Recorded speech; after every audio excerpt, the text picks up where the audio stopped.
What if I told you that the greatest empire in history wasn't built on legions or swords, but on money?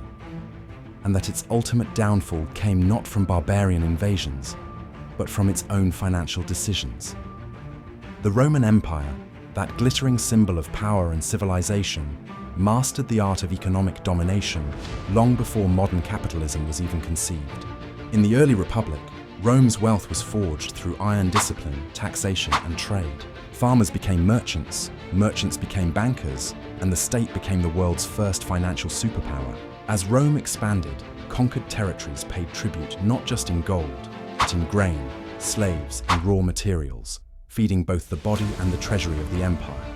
The Roman denarius, a small silver coin minted in the 2nd century BC, became the backbone of global commerce. It wasn't just money, it was trust, the promise of Rome stamped in silver. Soldiers were paid in it, taxes were collected in it, and emperors used it to project stability and divine authority. But as centuries passed, greed corrupted the system.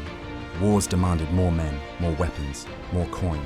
The silver mines could not keep up with Rome's hunger for conquest. So, emperors began to cheat.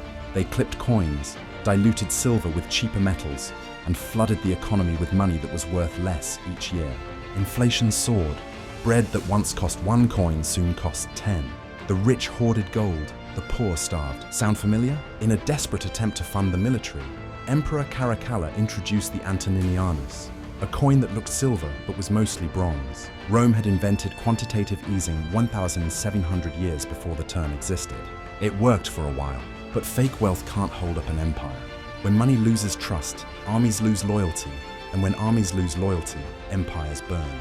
By the 3rd century, soldiers demanded higher pay to offset worthless wages. The government raised taxes to feed the machine, crushing farmers and merchants under unbearable debt. Provinces revolted, trade routes collapsed. What was once a golden age turned into a slow-motion implosion. By the time Diocletian tried to fix it by freezing prices and controlling wages, it was too late. The economy was strangled by its own emperor. Inflation turned savings into dust, merchants fled cities, and faith in Roman coinage died completely. And when faith dies, money dies. The same Rome that built aqueducts, paved roads, and ruled continents couldn't manage its balance sheet. The empire that printed money to keep its power ended up powerless because of its money. Historians will tell you Rome fell to invaders, the Visigoths, the Vandals, but truthfully, it fell from within, from fiscal rot and political cowardice. Sound modern? It should, because every time a government overspends, every time a central bank prints wealth out of thin air, every time people forget that trust, not ink or metal, is what gives money its worth, Rome whispers from its ruins. This isn't just ancient history, it's a mirror. When you see markets rising endlessly, debts piling higher, and currencies diluted beyond recognition, remember the empire that thought it was too powerful to fail.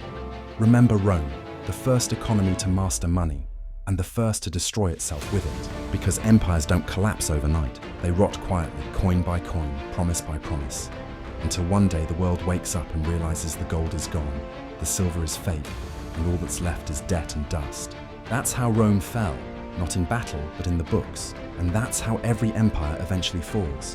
The question is, when will we learn?